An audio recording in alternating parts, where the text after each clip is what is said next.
Une histoire stupéfiante, incroyable, touchante, bouleversante aujourd'hui. L'histoire d'une femme qui est en face de moi et qui s'appelle Sandra Forgues. Bonjour Sandra. Bonjour. Et pour moi c'est un moment étonnant parce que je vous ai connu avant, quand vous étiez un homme, aux Jeux Olympiques d'Atlanta en 1996. Je me souviens très très bien de vous avoir interviewé au Club France juste après votre médaille d'or quand vous vous appeliez Wilfried Forgues. Vous avez fait, Sandra, un choix extrêmement courageux, à 47 ans, le choix de devenir la femme qu'au fond vous aviez toujours été. Et vous racontez votre transition dans un journal de bord, un livre, paru chez Outdoor, qui s'appelle Un jour peut-être. C'est un livre très riche, je n'ai pas eu le temps de tout raconter. Ça donne en tout cas une histoire extrêmement forte que j'ai écrite avec Lorenzo Caligaro. La réalisation est signée Céline Lebras. Europe 1, Christophe Ondelatte.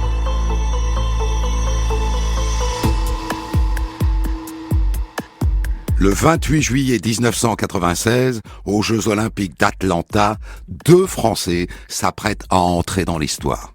Wilfried Forgues et Franck Addisson.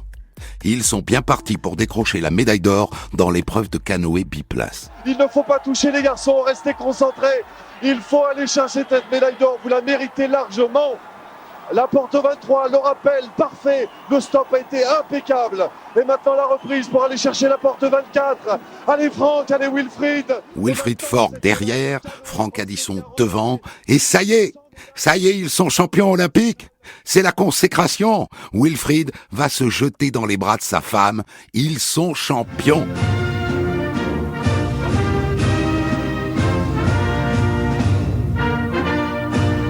Le drapeau tricolore s'élève lentement. Sur le podium, Wilfried Forgues a les yeux fermés. À quoi pense-t-il à ce moment-là, ce jeune champion de 27 ans? Parce que quel moment paradoxal tout de même. Une médaille d'or au JO, c'est la consécration absolue de la testostérone. Un truc de mec qui se surpasse. Alors qui peut imaginer que dans 20 ans, Wilfried va devenir une femme?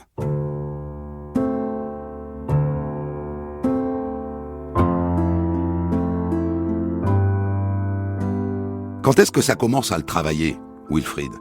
Ce sentiment d'être une fille. Wilfried grandit dans un petit village des Hautes-Pyrénées, au bord de l'Adour, à Gerdres. Des parents profs. Tout petit, il est à la fois dyslexique et gaucher. Comme si le corps disait « Ça coince, Wilfried, ça coince ». Du plus loin qu'il se souvienne. Il avait quoi, 7 ans? Il était jaloux des filles, de ses cousines, de ses copines. Un jour, sa grand-mère organise un spectacle à la maison. Il se déguise en bonne du curé. Comme tous les garçons de son âge, il a des big gym, vous savez, ces poupées bodybuildées. Mais à côté, il a toujours des poupées et il les habille. Et assez vite en cachette, c'est lui qui s'habille en fille. Au départ, il pique les robes de sa mère et puis très vite, il a besoin d'avoir ses robes. Il les coud lui-même. Une jupe en jean, il la fabrique avec des morceaux de pantalon. Et des thés d'oreiller se transforment en robes tubes. Et puis des bijoux qu'il se bricole. Et quand il joue avec les autres, parfois il y a des gages, vous savez. Et lui, il a toujours une bonne idée. Celui qui perd s'habille en fille, d'accord? Ah, une chose importante, qui est souvent à l'origine d'une incompréhension. Wilfried, quand il était petit garçon et adolescent, n'était pas attiré par les garçons. Il était attiré par les filles. Ça n'était pas sexuel, ce sentiment d'être une fille.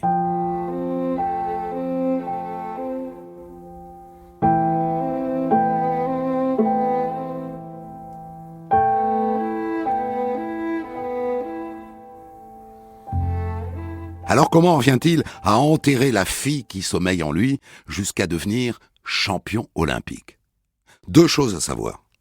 D'abord, Wilfried est bon en sport. Tout petit, au moment de Roland-Garros, il trace des lignes dans sa rue devant chez lui et il rejoue les matchs avec son copain Fred Hada. Et puis aussi, il collectionne les images Panini du mondial de football.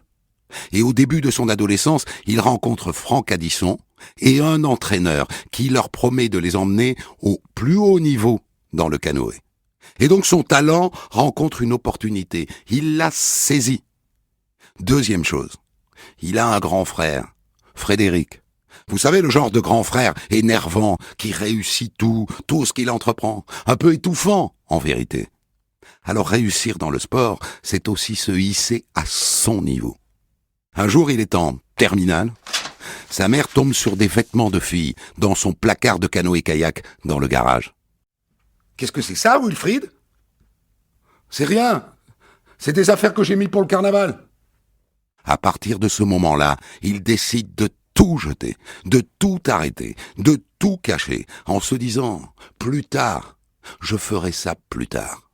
Et il intègre le pôle France de kayak, et il se jette à corps perdu dans le sport de haut niveau. À corps perdu, jamais cette expression n'a été aussi juste. Et à 20 ans, il rencontre Fabienne, avec le sentiment que cette femme au caractère fort va l'aider à tout arrêter, à être un homme. Et il l'aime. Je sais que c'est compliqué à admettre, mais à ce moment-là, dans son choix d'être un homme, il l'aime. Et assez vite, ils ont 2 enfants, un garçon et une fille, Delia et Tino. Et après, c'est le tourbillon de la vie. La semaine étudiant en maths à Toulouse et tout le reste du temps, les entraînements, les week-ends de compétition, la vie à 1000 à l'heure.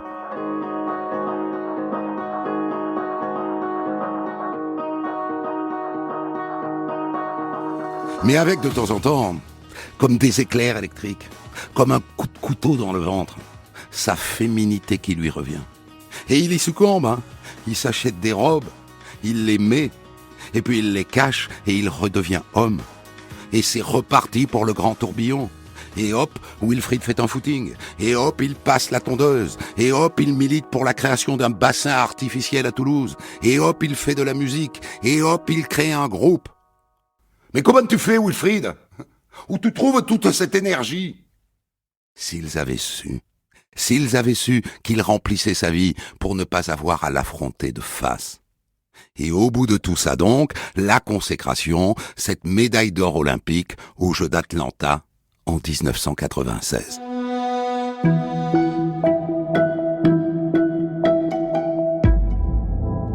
Et puis d'un coup, 4 ans plus tard, en 2000, après les Jeux de Sydney, tout s'arrête. Fin de carrière. Ça fait un sacré vide, qu'il remplit un peu en créant une société d'informatique avec son frère et en prenant la présidence du comité régional de canoë-kayak de la région de Midi-Pyrénées. Et ça, l'air de rien, ça va beaucoup compter parce que ça lui donne l'occasion d'aller à Paris, souvent. Et à Paris, sa féminité se réveille, de plus en plus intense, de plus en plus violente, de plus en plus incontrôlable. Quand il revient à Gerdre, il remet le couvercle sur tout ça. Mais ça ne va pas pouvoir durer éternellement.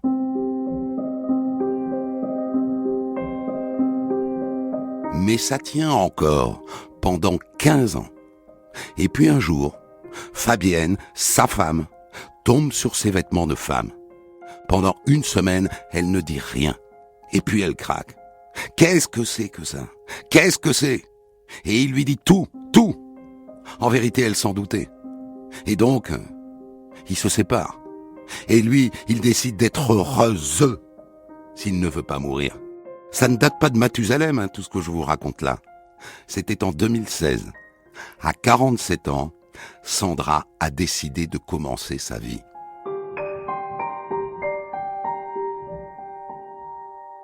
Et ça commence par un rendez-vous chez un psychiatre. Wilfried lui explique tout. Ses doutes depuis l'enfance, son sentiment de bien-être quand il est habillé en femme, sa vie, en quelques minutes. Et la réponse du psy va au-delà de toutes ses espérances. Dans votre cas, ce que je vois, ce que j'entends, ne laisse strictement aucun doute. Nous n'avons pas besoin de nous revoir. Je vais vous faire l'attestation. Et le psychiatre signe sous ses yeux le papier qui atteste que Wilfried est transidentitaire, le papier qui va lui permettre d'entrer dans un protocole de réassignation sexuelle.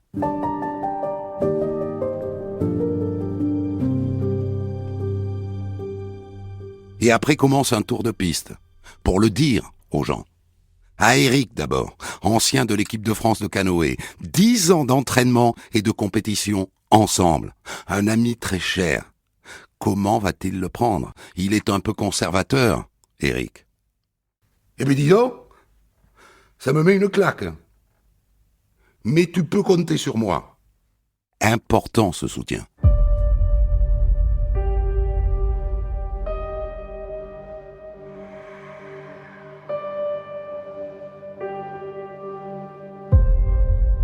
Et puis il va le dire à ses parents et à sa mère qui dit « Mais si je te vois infâme, habillé, maquillé, tout ça, je te dirai bonjour madame, ça oui.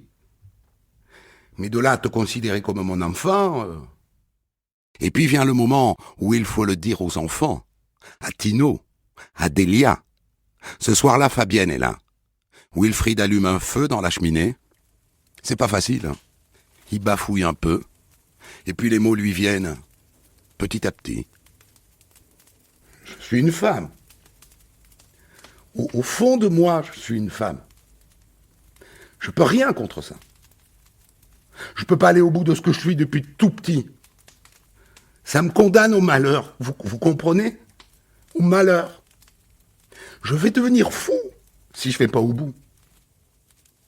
Et c'est Fabienne qui prend la suite. 28 ans de vie commune. Je crois que papa a fait tout ce qu'il pouvait pendant longtemps. Pour vous. En partie pour vous. Parce qu'il vous aime. Il voulait que vous soyez heureux. Et lui, aujourd'hui, il a le droit d'être heureux. Tino se crispe sur un coussin. Il a le menton enfoncé. C'est réversible. Tu pourras redevenir un homme. Tu crois pas que si tu te faisais hypnotiser, ça s'arrangerait? Et Delia dit J'ai du mal. Mais je comprends. Même si en même temps, je perds mon père. c'est pas faux. Même si en devenant Sandra, Wilfried reste la même personne. Enfin, ouf, c'est fait. Et à la fin, ça rigole un peu. Première étape franchie. Wilfried, que j'appelle Wilfried pour la dernière fois, est épuisé. Il a son certificat. Sa femme et ses enfants sont au courant. La prochaine étape, c'est de transformer son apparence physique.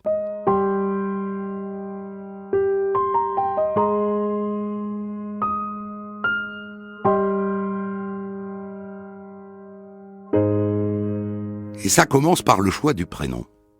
Pourquoi pas Sandrine, comme la voisine qu'il jalousait petit. Ou alors Mireille. C'est le prénom que ses parents avaient choisi s'il avait été une fille. Sauf que c'est pas très à la mode, Mireille. Et puis, les parents culpabilisent assez. Non, ça sera pas Mireille. Ça sera Sandra. Prochaine étape, le rendez-vous à Paris avec un endocrinologue. Est-ce que je peux vous demander comment vous avez décidé de vous appeler ? Oui, Sandra. Bon, très bien, Sandra. Voilà l'ordonnance pour le traitement hormonal. Et le test à faire dans 3 mois. En sortant de la consultation, Sandra fonce à la pharmacie et le soir, elle avale ses premiers cachetons d'hormones.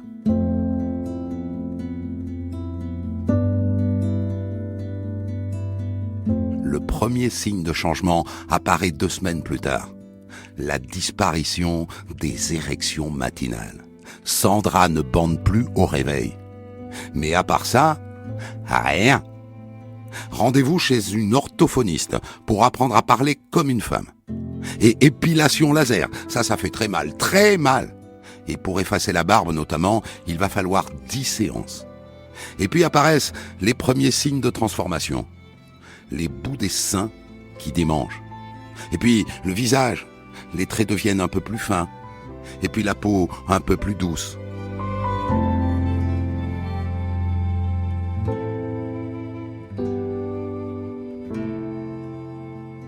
Sandra commence à aller au rendez-vous maquillée, habillée en femme. Mais quand il s'agit d'encadrer un stage de canoë auquel participe son fils Tino, là, il y va en homme. Rien n'est simple non plus avec Fabienne. Sandra l'aime encore. Elle en chiale, un sentiment de gâchis. Et rien n'est simple non plus avec les enfants. Delia, qui a 19 ans, est en crise. Une crise de grande adolescente, assez classique, mais qui un jour se traduit par une phrase terrible. Va faire la pute, va. Va faire la pute. Quant aux parents, c'est pas gagné. Au cours d'un repas de famille, la mère ne peut pas s'empêcher de dire « Installez-vous, les mecs. Ça va, mon grand? Ça va, mon Wilfried ?» Sandra encaisse, et Sandra accepte. Elle accepte de rester un mec pour ses parents, encore quelque temps. Tout ça pour dire qu'on ne passe pas de Rambo à Claire Chazal en 3 mois. L'expression est de Sandra. 16 février, 2 mois de traitement hormonal. Et là tombe un texto de Fabienne. Tu resteras toujours l'homme de ma vie. Tu auras toujours une place importante dans mon cœur. Il faut juste me laisser le temps de me reconstruire. Énorme bise à mon grand amour et à ma future meilleure amie. Ne pleure plus. Ne pleure plus, tu vas être heureuse. Tu ne m'as pas perdu. Cette femme est géniale. Je le savais. C'est ma femme.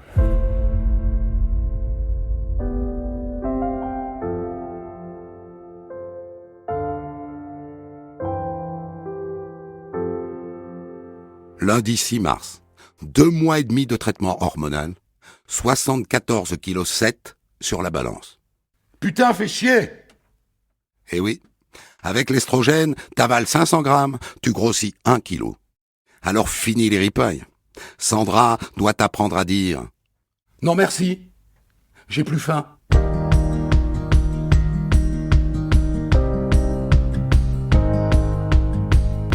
Et pendant ce temps, les cheveux qui poussent. Et un copain, lors d'un stage de kayak, qui dit « Dis donc, maintenant, ça se voit, hein. Va falloir le dire, hein, parce que les gens vont se poser des questions. Ils vont croire que t'es devenu homosexuel. » Aïe. Parce que Sandra n'a jamais été attirée par un homme. Jamais, même avant. Et aujourd'hui, elle serait plutôt attirée par le corps d'une femme. Mais vis-à-vis de Fabienne, une femme, c'est impensable. Alors coucher avec un homme ? Pour l'instant, c'est pas clair. La route est encore longue.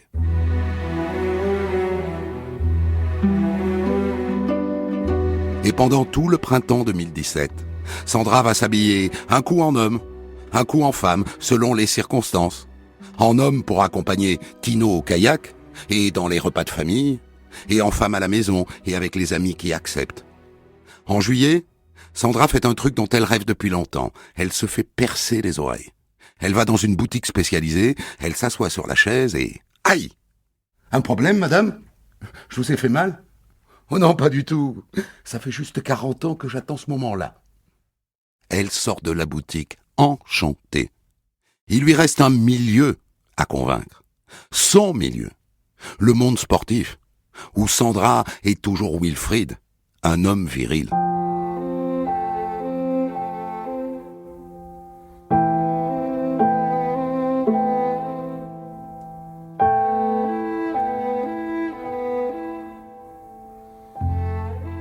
Et là, c'est doublement compliqué parce que Tino, son fils, évolue maintenant dans le même monde. Tino participe au championnat de France de kayak, et son père est son entraîneur. Et dans ce monde-là, Sandra est toujours Wilfried. J'ai le ventre serré. J'ai mal. Je suis au milieu de rien. Ni homme, ni femme, ni entraîneur, ni père, ni rien. Je me regarde dans le rétroviseur. Je me trouve ridicule.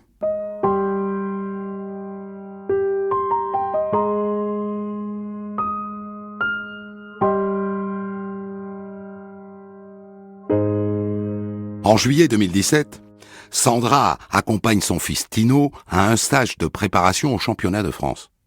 Les gens ont bien vu que physiquement, il a changé. Il y en a qui disent qu'il est devenu pédé. Mais comme Fabienne est là aussi, pour l'instant ça passe.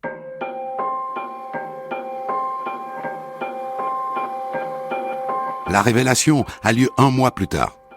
Wilfried était président du CREPS, un organisme qui accompagne les sportifs de haut niveau. Sandra l'est toujours. Aujourd'hui, à la fin de la réunion, elle a décidé de tout dire, publiquement. Elle arrive à la réunion en mode très masculin, sans boucle d'oreille. Bonjour à tous. « Nous allons tenir notre conseil d'administration, mais je veux vous dire qu'à la fin de la réunion, Je vous promets une surprise. La réunion se passe, et arrive le moment de dire les choses. Je leur raconte ma vie, mon problème identitaire, mes combats, ma certitude de vaincre la transidentité, mes doutes aussi, mes douleurs. Je me livre, je montre mes faiblesses, et je leur demande surtout si je dois rester président du Krebs. Ils applaudissent, et le représentant de l'État se lève. Pour nous, ça ne change rien. Ça ne doit rien changer d'ailleurs en général. Alors je vous demande officiellement de poursuivre votre mission à la présidence du Krebs. Je plane. Je les remercie chaleureusement. Au buffet, chacun y va de son message. Ils sont subjugués par mon courage, par ma volonté, par ma détermination. Et lors des championnats du monde à Pau, les gens viennent la voir. Courage, ma belle. Continue. Oh, c'est top que t'aies trouvé le courage d'en parler. On te soutient. Et on lui demande de raconter. Et elle raconte.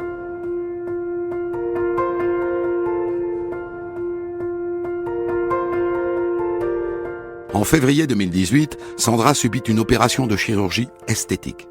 Elle fait affiner les traits de son visage, elle fait refaire son nez, elle fait aussi gommer sa pomme d'Adam. En mars, elle accepte une séance photo avec un photographe du journal L'Équipe. Et dans la foulée, tout le monde la veut. Les radios, les télés, les magazines. Un portrait ce soir et une histoire, celle d'un chemin de vie. Wilfried Forgue avait remporté le titre de champion olympique en canoë au JO d'Atlanta. 22 ans plus tard, Wilfried décidé de témoigner sur son changement d'identité. Aujourd'hui, Wilfried est devenu Sandra. Reportage Muriel Lassaga, Olivier Combe. C'est une femme à l'allure très féminine, souriante. Une femme parmi tant d'autres au milieu de cette foule. Sandra Forgue, où il y a encore 6 mois, Wilfried Forgue. Et maintenant, les gens l'interpellent dans la rue. On est de tout cœur avec vous. Respect à vous, hein. Vous êtes incroyable. Top. Jamais Sandra n'aurait imaginé ça. Devenir une icône et obtenir le respect de tant de gens. 3 mois plus tard, Sandra sort du tribunal de grande instance de Castres avec son changement d'état civil. Elle s'appelle désormais officiellement Madame Sandra Jeanne Wilfried Forgue. La prochaine étape est programmée pour mars 2019 en Thaïlande. L'opération qui fera d'elle une femme à part entière. Des centaines d'histoires disponibles sur vos plateformes d'écoute et sur europe1.fr.